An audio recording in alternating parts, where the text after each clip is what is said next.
ওকে, so অনেকে আমাকে জিজ্ঞেস করছে টাইম ফ্রেমের ইম্পর্টেন্স কী, আর আমি কোন টাইম ফ্রেমে ট্রেড করি, আর টাইম ফ্রেম কিরমভাবে লোকের দেখা উচিত। তো ইউটিউবে হাজার একটা ভিডিও আছে কিরমভাবে টাইম ফ্রেম ইউজ করা উচিত। সিম্পল হলো higher time frame always wins. তো এখানে যেমন আমার চার্টে 4 আওয়ার টাইম ফ্রেম ওপেন আছে এই মুহূর্তে।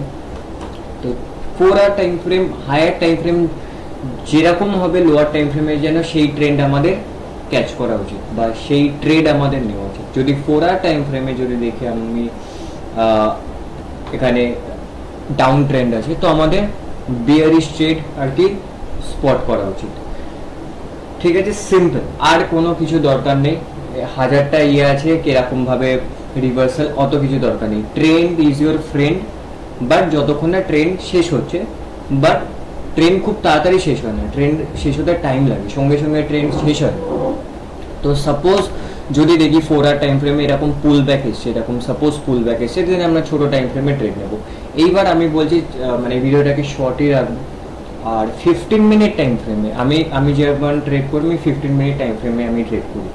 আমার হাই টাইম ফ্রেম হলো 15 মিনিট, আর আমি যখন ট্রেড নিই এক্সিকিউট করি আমার 1 মিনিট টাইম ফ্রেম থাকে। তো আমি 15 মিনিট টাইম ফ্রেমে যদি যাই, তো এটা ডলার ইন্ডেক্স চার্ট, তো 15 মিনিট টাইম ফ্রেমে ডাউন ট্রেন্ড, ঠিক আছে। তো আর আমরা যেরকম দেখলাম 4 আওয়ার টাইম ফ্রেমে ডাউন ট্রেন্ডই ছিল, ঠিক আছে। তো এটাও যদি দেখি আমরা একটা পুল ব্যাক, হায়ার টাইম ফ্রেমে পুল ব্যাক, 15 মিনিট টাইম ফ্রেমে পুল ব্যাক, মানে হায়ার টাইম ফ্রেমে যদি 4 আওয়ার দেখি, বাট আমরা 15 মিনিটে যদি ট্রেড মানে হাই টাইম ফ্রেম হয়, তো আমরা ওয়েট করবো কোনো পুল ব্যাকের জন্য বা কোনো ব্রেক মানে ব্রেক অফ স্ট্রাকচারের জন্য।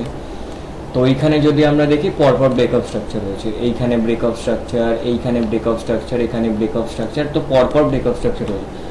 যখনই ব্রেক অফ স্ট্রাকচার হবে হায়ার টাইম ফ্রেমে, যদি কোনো ব্রেক অফ স্ট্রাকচার হয়, ছোট টাইম ফ্রেমে জাস্ট ট্রেড নেওয়া উচিত। সিম্পল কোনো ট্রেডিং হবে, সিম্পল ট্রেডিংয়ে অত মাথা খাটানো দরকার নেই, আর যেখানে মাথা খাটানো হচ্ছে তার মানে ওখানে ওই ট্রেড না নেওয়া ভালো। ট্রেডিং হবে একদম সিম্পল, মানে ক্রিস্টাল ক্লিয়ার, পরিষ্কার থাকবে, আমাদের অত এনার্জি ইউজ করতে হবে না, তবে ট্রেড এফার্টলেসলি হবে। তো এইখানে যেমন দেখি আমরা কবে এইটা আমরা সাপোজ এটা একটা ব্রেকআউট স্ট্রাকচার, ঠিক আছে। আমরা লাস্টে আমরা দেখি এইখানটা ব্রেকআউট স্ট্রাকচার। তো আমরা এইখানে যদি আমরা ড্র করি, এটা একটা ব্রেকআউট স্ট্রাকচার, ঠিক আছে। তো ব্রেকআউট স্ট্রাকচার আমরা কি করব, ছোট টাইম ফ্রেমে আমরা আসব, এই ক্যান্ডেলের ছোট টাইম ফ্রেমে 1 মিনিট টাইম ফ্রেমে আসবো।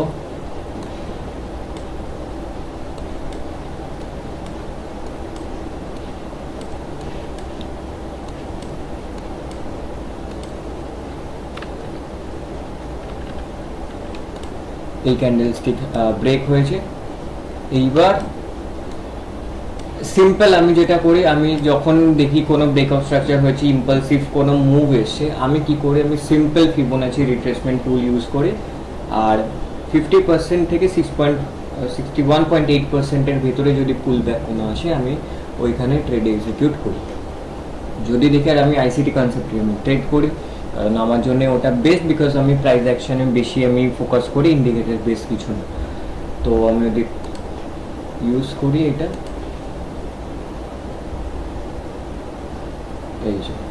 এইখান থেকে এখান থেকে এতটা একটা সুইং, তো এই সুইং এর মধ্যে যদি রিট্রেসমেন্ট টুল আমরা মাপি, এইটা আমাদের রিট্রেসমেন্ট টুল। তো এইখানে আমি ট্রেড হয়তো এক্সিকিউট করি এই এরিয়া, কারণ আমার এই যে 618 আর 0.5 এখানে আমার রেড লাইন করা, এইটা আমার OTE, optimal trading trade entry. তো এইখানে আমি ট্রেড এন্ট্রি নিই। তো এটা আমার সিম্পল, আমি ফলো করে, আমার অত মানে অত কমপ্লিকেটেড আমি আমার সিস্টেম না। তো আর যদি না হয় দেন আমি ওয়েট করি, এরকম যদি আবার সেট আপ হয় কোনো সুইংয়ে, তো সিম্পল। হায়ার টাইম ফ্রেম যেরকম হবে, ছোটো টাইম ফ্রেম সেম ট্রেন্ড হওয়া উচিত, দেন ছোটো টাইম ফ্রেমে গিয়ে পুল ব্যাকে আমাদের এন্ট্রি নিতে। সিম্পল, এটা যতটা দেখানো ইজি, ইয়েস রিয়েল টাইমে করা টাফ, বাট যদি রিয়েল টাইমে করতে বারবার প্র্যাকটিস করতে হবে, বারবার যখন আমরা প্র্যাকটিস করব, আমরা যখন নিজের চোখকে আমরা ট্রেনিং দেবো যে এটা দেখার জন্য এখন বারবার এই জিনিসটা করবো ভুল হওয়ার পরেও, দেন আমাদের আস্তে আস্তে আস্তে আস্তে কনসিস্টেন্ট আমরা হয়ে যাবো সেট আপে, আর রেজাল্ট দেখাও স্টার্ট আস্তে আস্তে হবে, বাট ইনিশিয়াল স্টেজে হবে না, কোনো ট্রেনিং সেট আপে হয় না, তার ভেতরে কাজ করতে হয়, ওটা আমাদের অ্যাডাপ্ট করতে হয় সিস্টেমে, যতই সাকসেস রেশিও যতই থাকুক না কেন, দেন আস্তে আস্তে আমাদের এটা কাজে দেয়। তো যাই হোক, এটা ছোট মানে একটা ভিডিও বানালাম বিকজ টাইম ফ্রেম নিয়ে সবাই বলছিল, তো এটা শর্ট অ্যান্ড ক্রিস্প ভিডিও।